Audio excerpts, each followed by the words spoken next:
Hey guys, my name's David Brear, and this is Fintech Insider On Air. We're coming to you live from Money2020 in Amsterdam. What is this, nearly middle of day 3 now, so I think my voice has probably never been so husky right now. I'm like getting all of the bassy tones, so enjoy this at home, guys. If you didn't catch the episode that we did yesterday, really entertaining. Like we had Simon Vantelina on from Monzo and Hussein Kasai on from Onfido talking about all of the things that we're super interested in from a technology perspective. I think we got possibly the most geeky I think that we could ever have done. But it was really interesting. So if you want to catch that, head over to the 11FS Twitter or the 11FS YouTube channel and you can catch up on that and all of the other episodes that you might have missed. Today, so this is episode 22, which is amazing. I can't believe that we've managed to do 22 of these back to back. This is good going. But episode 22, and I'm joined by the lovely Valentina Kristensen. How's it going? Very well. I'm surprisingly feeling quite well rested, considering that I've been traveling around the world for 2 weeks and I was out last night. So. I was going to say, I'm usually like lovely, but this time you just literally been traveling around for 2 weeks. Like I'd like to feel sorry for you, but it looked amazing. Yeah, I mean, I had cash this year. So last year I had wearables, which was a lot more challenging because I was at the mercy of obviously the limit that you have in different places. So in the UK, that's £30 per tap. In the US, it's like $100, I guess. And I'm so used in the UK, in London, I pay everything with Apple Pay. I don't even take a wallet with me. So actually going to cash was actually quite tricky. I can imagine. So for anybody who doesn't know what we're talking about, so there was a payments race that went on where there was was there 3 or 4 competitors? 4 races. So you had crypto, card, mobile, and cash, starting in London.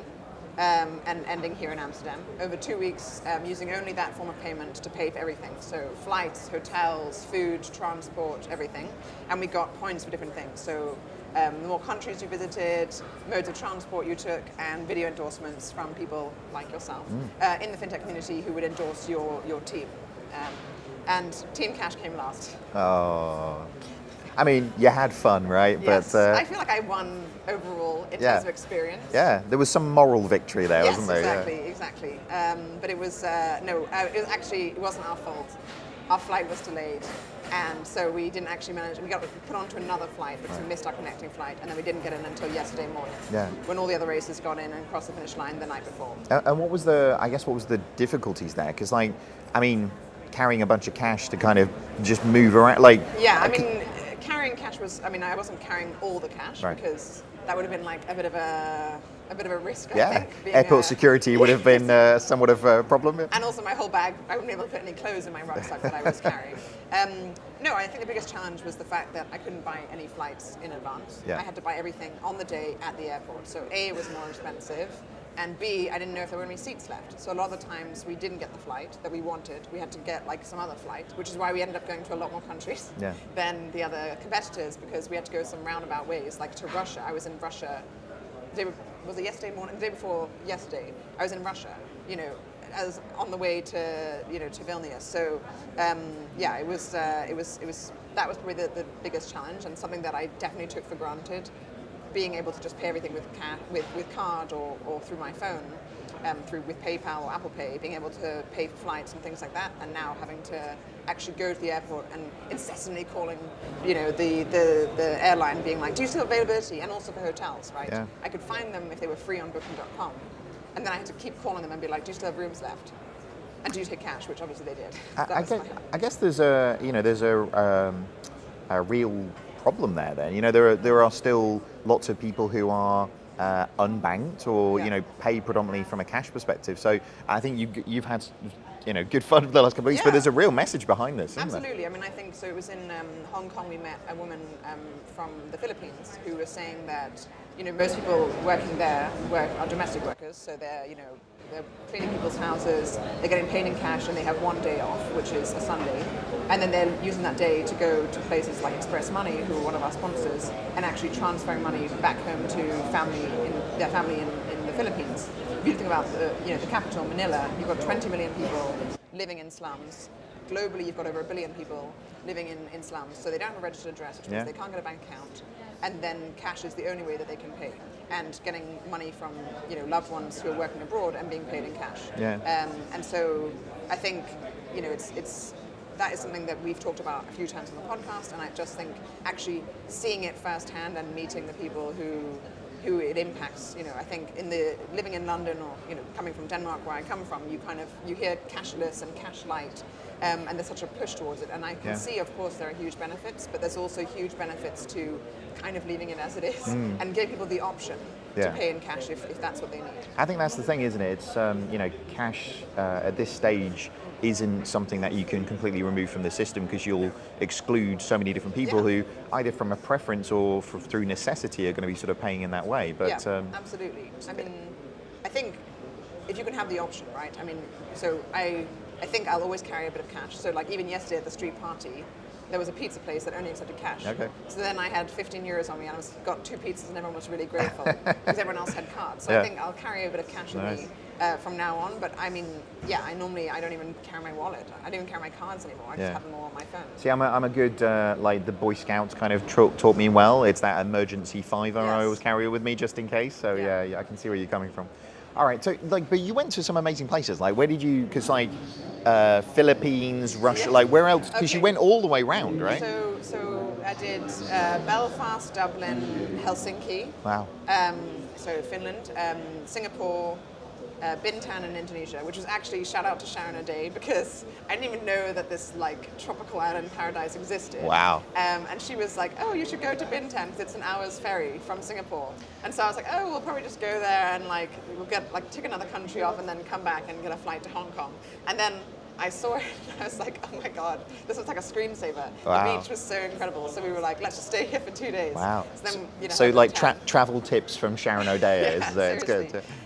So then we did Hong Kong, then from Hong Kong flew to Dubai, then flew to Prague in Czech Republic, then from there went to Nice in France, and deliberately went there because you can get a train that goes through Monaco and then Ventimiglia, and ends in Ventimiglia, so tick off another 2 countries. Nice. So we did that.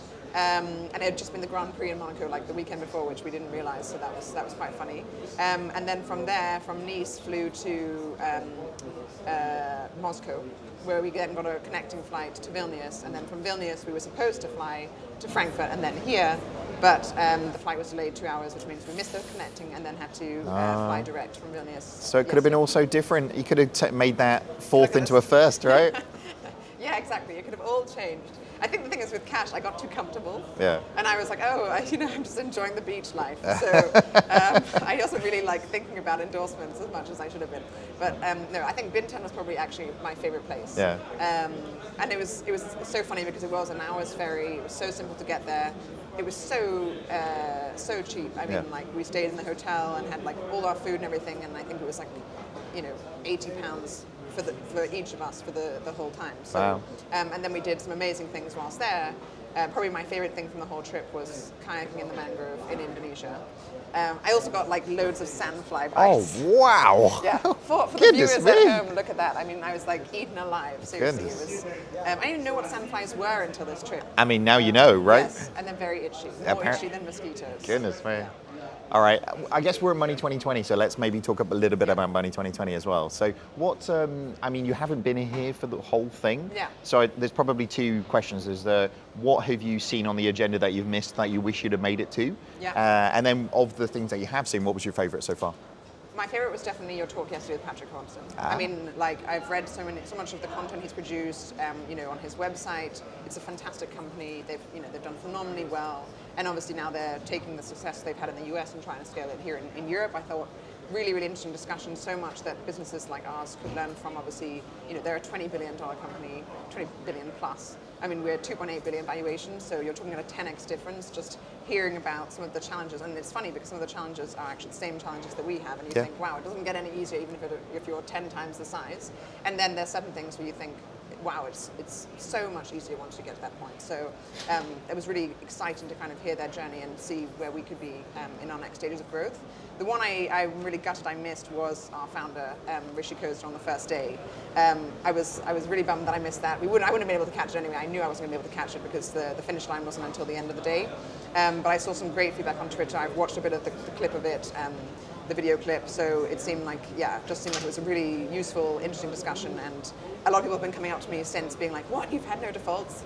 So that was definitely seems to be a point that people have taken away. Yeah, I've had a lot of people come up to me say Rishi's session was really, really good. So I think like say Money2020 are going to put out some of the longer form videos with some of the bigger keynotes. Yeah. Patrick was great. Like that was really interesting.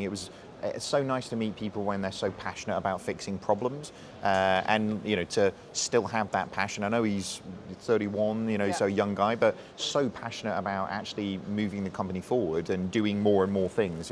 But the recipe was simple, wasn't it? Yeah, I mean, but that was the thing. I mean, a lot of the things he was saying were just like it made total sense. It's like, why aren't more companies doing this? Like, listen to your customers. Yeah.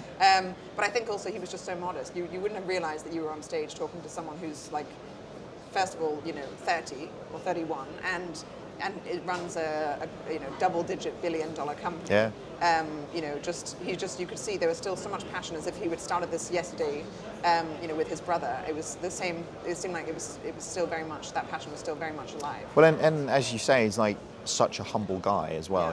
So I did ask him if he's got 20 billion. I asked him for $1 billion. He wouldn't give me $1 billion though. So I'll keep asking. So. But well, I guess we're coming to the middle of the day and the last day, so we probably should go and make the most of the last sort of half of what we got. There's some breakfast too. I mean, there's some really good food over that way. So, and there's definitely a bunch of stalls that I haven't looked at yet. So we're going to go and walk around the floor a little bit more. But thanks for joining us over here at Money2020. Val, I mean, I think if these people at this stage don't know where to find you in Oaknorth, it's going to be surprising. But where can people find out more about you? So if you want to connect with me personally, then find me on Twitter at Val Kristensen or on LinkedIn. And if you want to hear more about Oaknorth, it's www.oaknorth.com. Fantastic. Thanks so much, guys. We'll be talking to you again very soon.